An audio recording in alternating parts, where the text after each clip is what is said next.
Welcome back to FM Story. It's episode 2 of our beta save. We ended the last episode with a horrendous result from being 2-0 up, losing 3-2, with our goalkeeper basically throwing 2 goals in. So let's get going.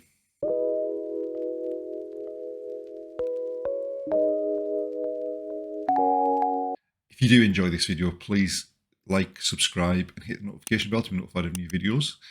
We've got the beta save during the beta period, and then once that's over, we'll have another Let's Play, and we'll have a Journeyman Rags to Riches style save as well. So without further ado, let's get going. We've made it to the end of August, so the transfer deadline's due tomorrow in game. Obviously, we started the season pretty badly with that game against QPR that we saw at the end of the last episode, where our goalkeeper threw in 2 goals in the last 15-20 minutes to see us lose 3-2.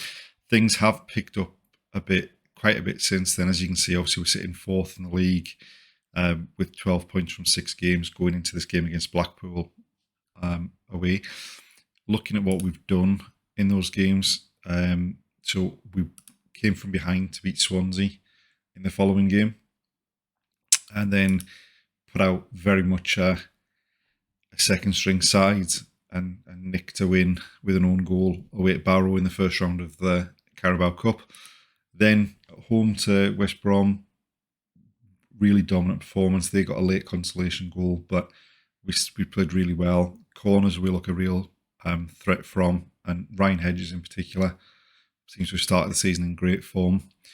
We then went away to Reading, and short rest period between the 2 games. Players were a bit tired. We had a new signing in Antonio Silva, who we'll look at in a second, come straight into the team. But really we didn't perform, and we lost to an Andy Carroll penalty late on in the second half. We bounced back from that with a game at Sheffield United where we were not the races in the first half. They got a goal from a quick counter-attack on us, but then in the second half we really turned it on. Hedges got a really good goal. Sam Gallagher came off the bench and got a lucky one where the defender smashed it against him and it went in the back of the net. And then Antonio Silva got his first goal for us from a corner.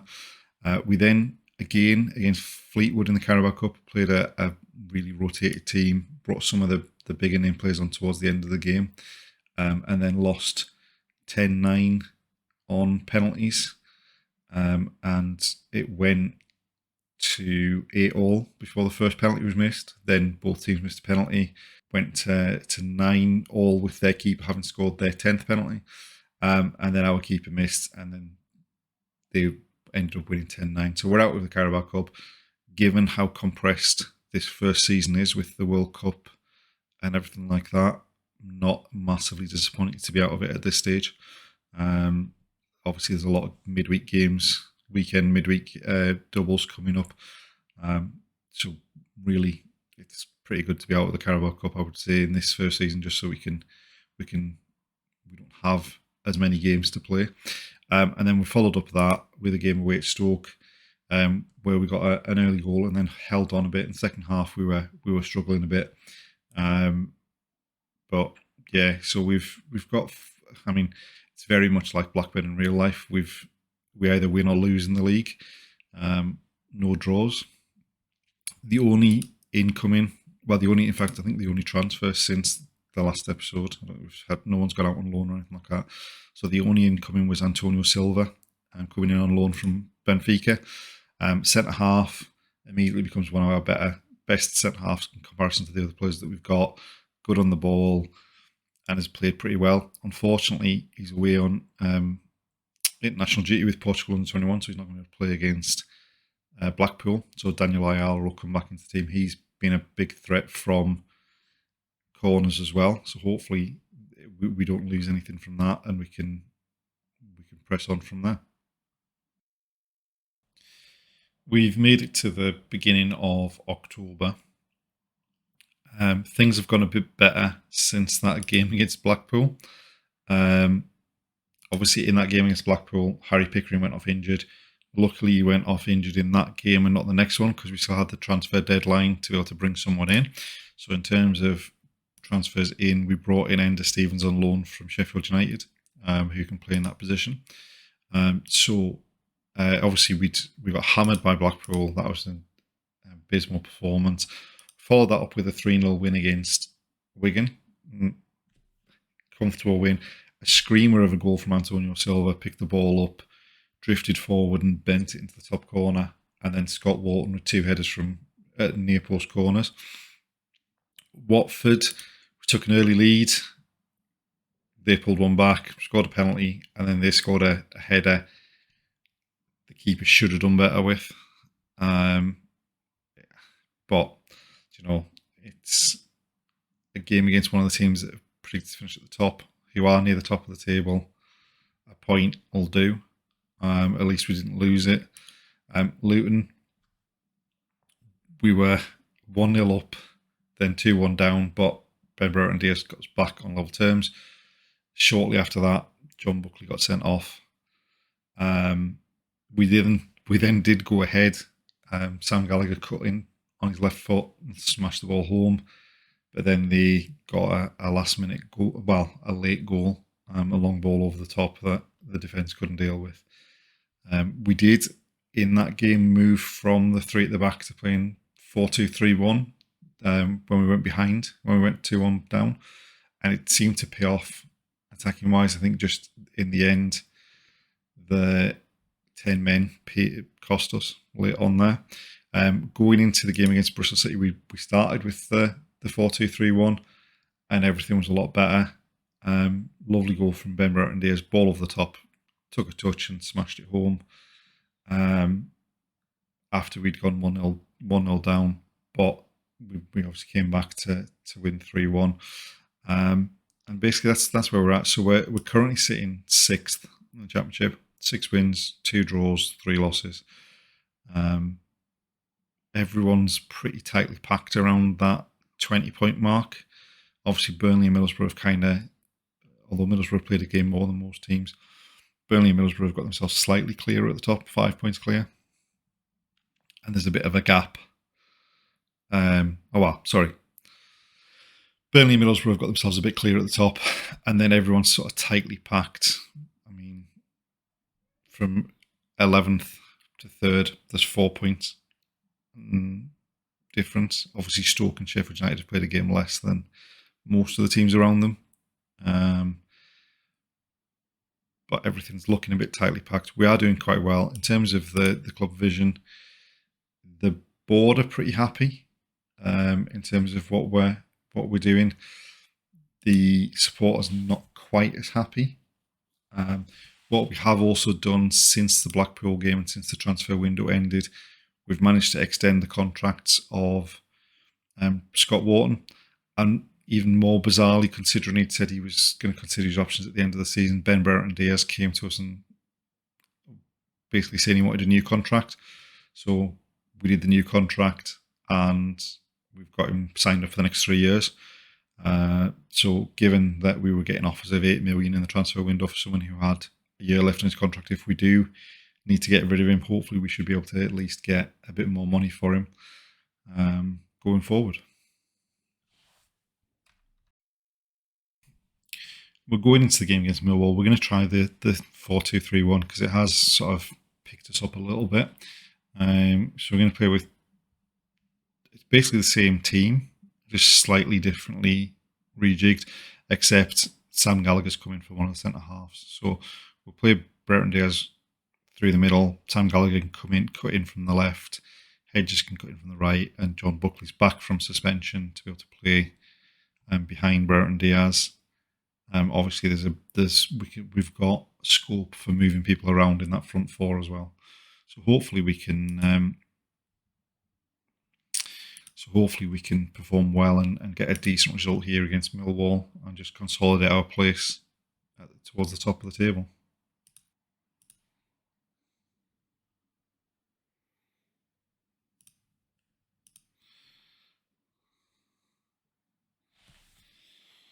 That was nearly a horrendous start.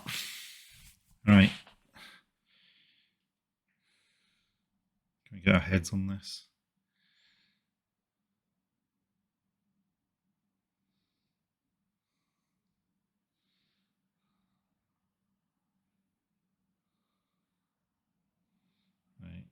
We've got the ball back there.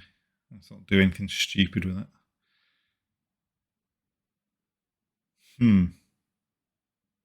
Interesting.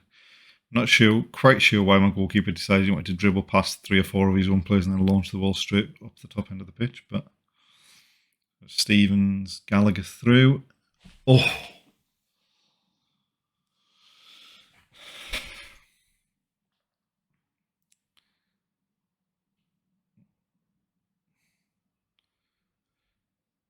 The one thing that's noticeable about so far in the Championship is most teams are playing this 5 at the back with 2 up front and 1 in behind.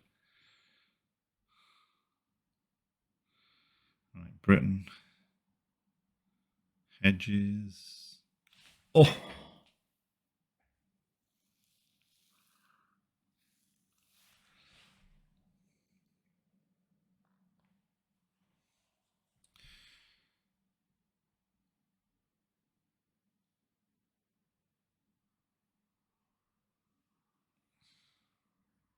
Right, Buckley with the free kick. Looked like the keeper went straight through the keeper's hands by the looks of that. Right, from the corner, can we do anything with it? We've got another one. We're definitely very dangerous from near post corners, or we have been so far this season. Right, now we can get the ball back in the box. Just side him down. Why are we letting him run that far?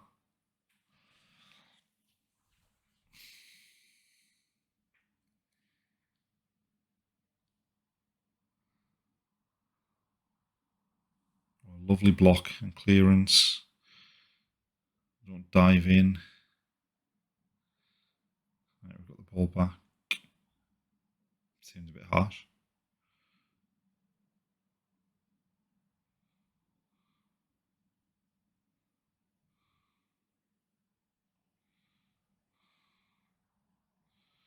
Right, keeper came and cleared it. Right, can we? We're too slow getting the ball forward there.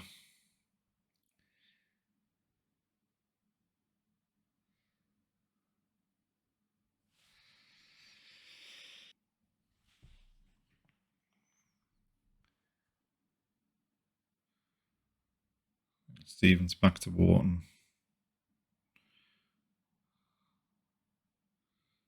Lovely ball. Got no one. He's not got the pace to get on the end of it, but we've picked it up.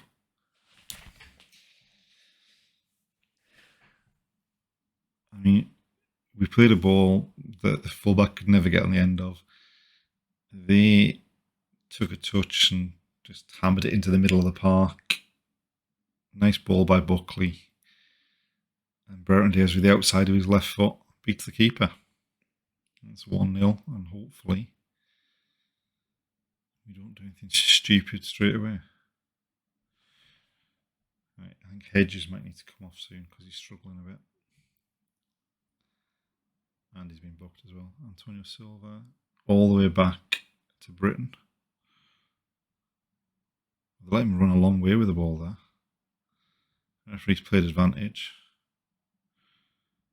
Stevens, Buckley, and it pops up to the keeper.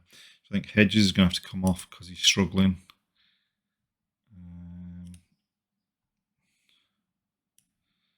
I think we bring Tyrese Dolan on.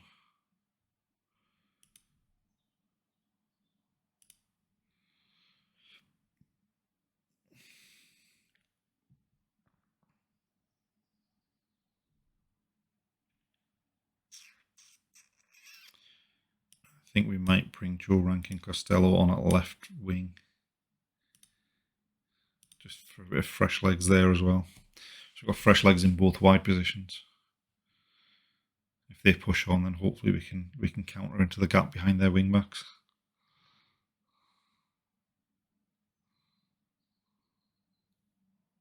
Not much is happening.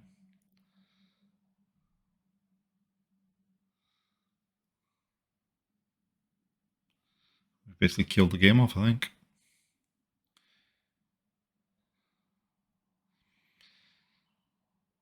Good win, 1-0. We should have probably made it a bit more comfortable than it was.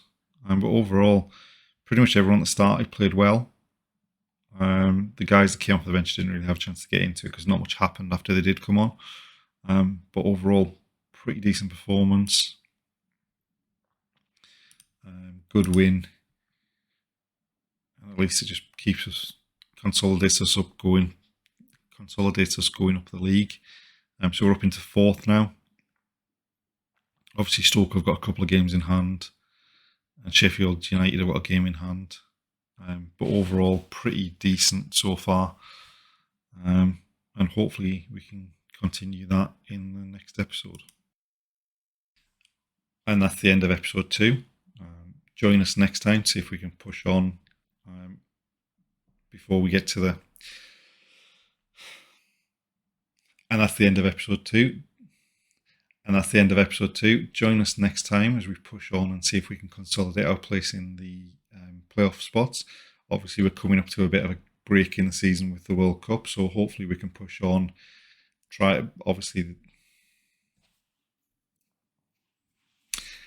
the end of episode 2. Join us next time as we look to progress in the league and hopefully consolidate our place in the playoff spots. Obviously, we've got a break coming up for the World Cup, so we've got a lot of games back-to-back in October and the beginning of November. So hopefully we've got a big enough squad to be able to deal with that. But join us next time to find out.